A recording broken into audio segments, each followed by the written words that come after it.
네, 안녕하십니까. 오늘 또 우리 소요리 문답 제 12번째 시간입니다.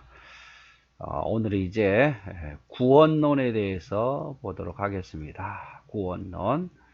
우리가 지금 보았던 것이 서론, 그 다음에 성부 하나님에 대한 신론, 또 인간의 죄에 대한 인간론, 그리고 예수님에 대한 기독론을 보았고, 오늘은 이제 구원론에 대해서 함께 보려고 합니다.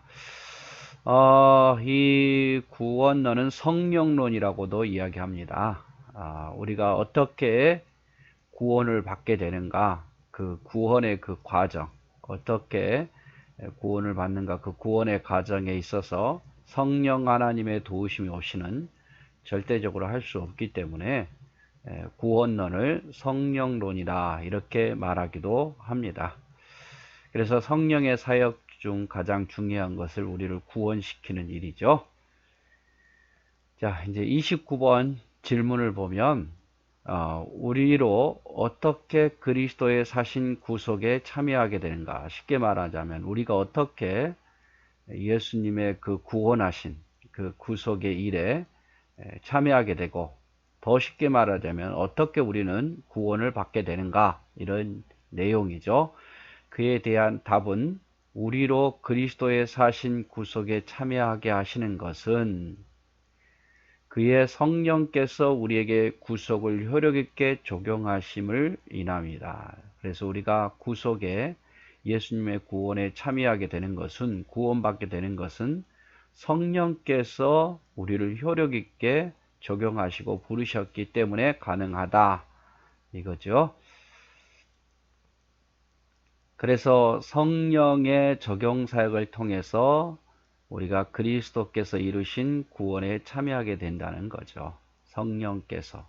즉 우리가 구원받은 것은 성령이 아니고는 불가능하다 그 말이죠.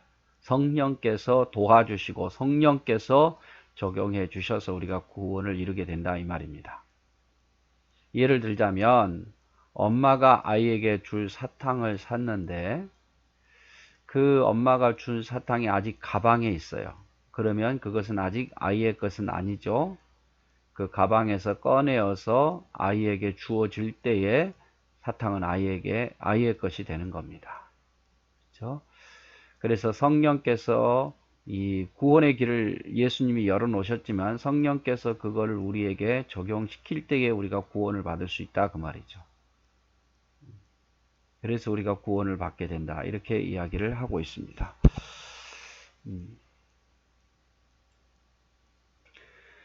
자, 그러면서 이제 성부 하나님이 하시는 일은 구원받은 자를 예정하시죠. 창세전부터 우리를 누구를 택할 것인가 예정하신 일. 꼭 뭐 성부가 이 일만 하는 건 아니에요. 성부, 성자, 성령께서 공의하시는데 주 사역은 성부 하나님은 구원받은 자를 예정하시는 일을 하시고, 창세전부터 성자 예수님은 예정된 자들을 구원하시기 위해서 십자가에서 그 사건을, 구원 사역을 이루시는 일을 하시고, 성령 하나님은 성자께서 이루어 놓으신 구원에 예정된 자들을 적용시켜서 믿게끔 하신다 그 말이죠.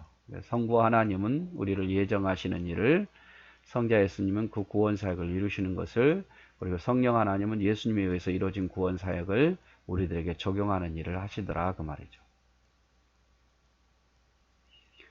스가랴서 4장 6절에 보면 그가 내게 일러 가로되 예수께서 스룹바벨에게 하신 말씀이 이러하니라. 만군의 여호와께서 말씀하시되 이는 힘으로 되지 아니하며 능으로 되지 아니하고 오직 나의 신으로 되느니라. 성령으로 가능하다 그 말이에요. 사람의 힘이나 사람의 능력으로 되지 아니하고 오직 성령의 힘으로 가능하다 그 말이죠. 디도서 3장 4절 말씀에 보면 우리 구주 하나님의 자비와 사랑하심을 나타내실 때에 우리를 구원하시되 우리의 행한 바 의로운 행위로 말미암지 아니하고 오직 그의 궁휼하심을 쫓아 중생의 씻음과 성령의 새롭게 하심으로 하셨나니, 성령을 우리 구주 예수 그리스도로 말미암아 우리에게 풍성히 부어주사, 성령을 부어주사 우리로 저의 은혜를 힘입어 의롭다 하심을 얻어 영생의 소망을 따라 후사가 되게 하려 하심이라. 그래서 우리가 구원되는 것은 우리의 의로운 행위가 아니다 그 말이죠. 성령을 우리에게 부어 주셔서 성령이 우리를 깨닫게 해 주셔서 그의 은혜로 말미암아 우리가 영생 소망을 얻게 된다. 이렇게 이야기를 하고 있습니다. 그래서 성령의 도우심에 의해서 우리가 구원을 받게 된다는 거죠. 자, 그래서 이제 성령의 사역을 구체적으로 이야기해 보면 이런 질문이죠. 성령께서 그리스도의 사신 구속을 우리에게 어떻게 적용하시는가? 그러면 성령은 어떤 방법으로 우리를 예수님께서 열어놓으신 그 구원의 길을 적용시켜서 우리가 믿게 되는가 이 말이죠. 성령께서, 답은 성령께서 그리스도의 사신 구속을 우리에게 적용하시는 것은 첫 번째로 우리 안에 믿음을 일으킵니다. 그리고 효력 있는 부르심으로써 우리를 그리스도와 연합하게 하는 거죠. 그래서 성령은 우리에게 믿음을 일으켜요. 그리고 우리를 부르셔서 예수님과 연합하게 하심으로 우리를 구원 얻게 하신다 그 말이죠. 그래서 성령의 사역은 성령께서는 우리에게 하나님을 향한 믿음을 일으켜요. 믿음을 일으키고 인간 스스로 깨달아서 하나님 믿을 수는 없어요. 우리가 성경을 읽어도 성령께서 깨닫게 하시지 않고는 그거를 믿을 수 없고, 우리가 말씀을 들어도 성령께서 깨닫지 않게 하지 않고는 믿을 수 없다 그 말이에요. 그래서 성령께서 하나님을 향한 믿음을 일으킨다. 우리의 믿음을 일으키는 것은 누구냐? 누가 믿게끔 하느냐? 성령께서 그 믿음을 일으키신다 그 말이에요. 또한 성령께서는 무슨 일을 하시냐면 그 믿음을 통해서 우리를 부르시는 일을 하세요. 우리를 부르신다 그 말이에요. 이게 소명이라 이렇게 이야기를 합니다. 그래서 성경에 보면 고린도전서 2장 12절에서 16절에 보면 우리가 세상의 영을 받지 아니하고 오직 하나님께로부터 온 영을 받았으니 이는 우리로 하여금 하나님께서 우리에게 은혜 주신 것들을 알게 하려 하심이라. 우리가 이것을 말하거니와 사람의 지혜에 가르친 말로 하지 아니하고 오직 성령이 가르치신 것으로 하니 신령한 일은 신령한 것으로 분별하느니라. 육에 속한 사람은 하나님의 성령의 일을 받지 아니하나니 저에게는 미련하게 보이며 또 깨닫지도 못하나니 이런 일은 영적으로라야 분별함이니라. 신령한 자는 모든 것을 판단하나 자기는 아무에게도 판단받지 아니하느니라. 누가 주의 마음을 알아서 주를 가르치겠느냐? 그러나 우리가 그리스도의 마음을 가졌느니라. 그래서 성령의 가르치신 것으로서 또 신령한 일은 신령한 것으로서 분별이 가능하고 성령을 통해서만 우리가 부름받을 수 있다 그 말이죠. 그래서 성령의 중요한 사역은 우리에게 믿음을 일으키고 또 우리를 하나님의 자녀로 부르는 시작을 하신다 그 말이에요. 그 다음에 이제 효력 있는 부르심에 대해서 보려고 하는데, 자, 효력 있는 부르심. 성령께서 우리를 부르실 때 효력 있게 부르시는데, 그러면 효력 있는 부르심이란 도대체 무엇인가? 성령의 효력 있는 부르심은 하나님의 신이 하시는 일이니 우리의 죄와 비참함을 깨닫게 하시고 또한 우리의 마음을 밝혀 그리스도를 알게 하시고 우리의 의지를 새롭게 하시고 우리를 고나사 능히 복음 중에 값없이 주시는 예수 그리스도를 믿도록 하시는 것이다. 그래서 성령이 우리를 부르신다 그랬잖아요. 성령을 통해서 우리가 믿게끔 성령이 우리를 부르시고 우리를 깨닫는 게 아니라 성령이 우리를 믿게끔 믿음을 불러일으키고 우리를 부르신다 그랬는데 어떻게 부르시냐 그 말. 그 방법이 뭐냐? 첫째는 죄를 깨닫게 하십니다. 그리고 예수 그리스도를 마음을 밝혀서 알게 해요. 그래서 예수 그리스도를 믿게끔 한다 그 말이죠. 좀 더 자세히 보면 성령 하나님은 우리가 죄인인 것과 하나님께서 심판받아 마땅한 존재라는 것을 깨닫게 하십니다. 그러니까 우리가 죄인인 것을 깨닫게 해요. 아, 내가 죄인이고 우리는 마땅히 하나님께 심판받아 마땅한 존재라는 것을 깨닫게 하는 일을 성령께서 하십니다. 그리고 우리를 위해서 희생하신 예수님을 진정으로 깨달아 알게 하고 그분만이 구세주임을 알아 그분을 의지하게 합니다. 죄를 깨달아서 이제 예수님에 대해서 진정으로 알게 되는 거죠.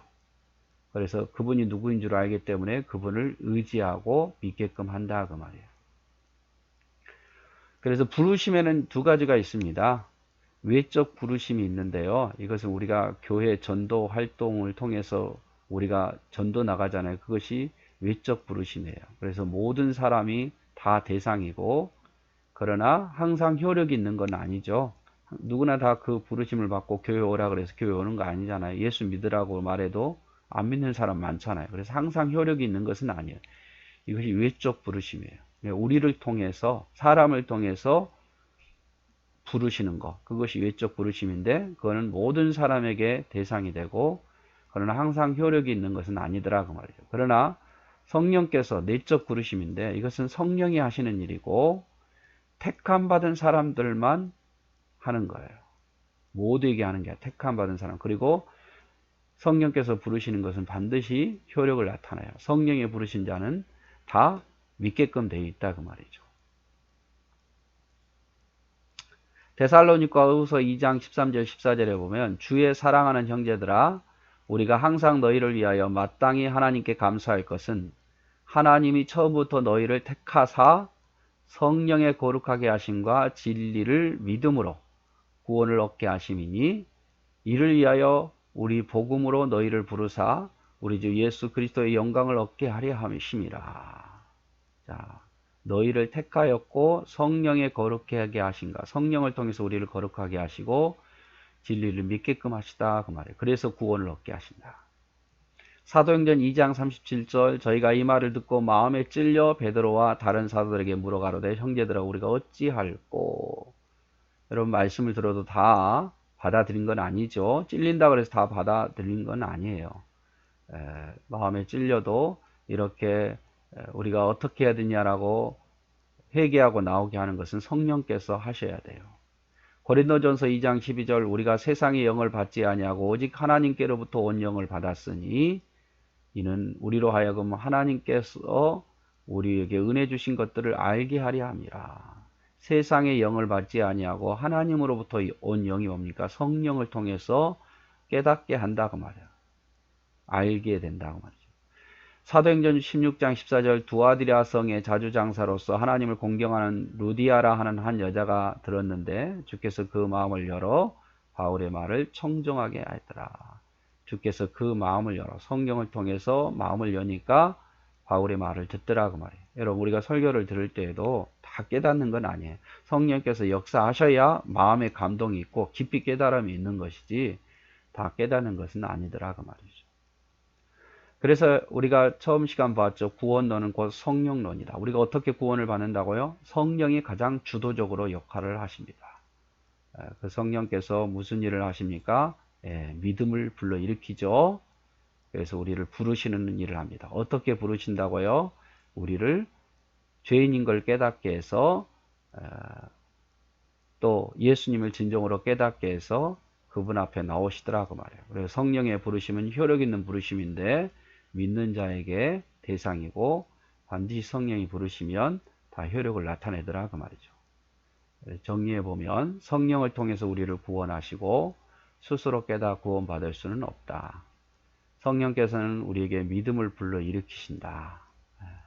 그리고 성령은 예수님을 알게 하시고 우리의 죄의 비참함을 깨닫게 하시고 그분을 의지하여 회개케 하시더라. 이 모든 과정이 다 누가?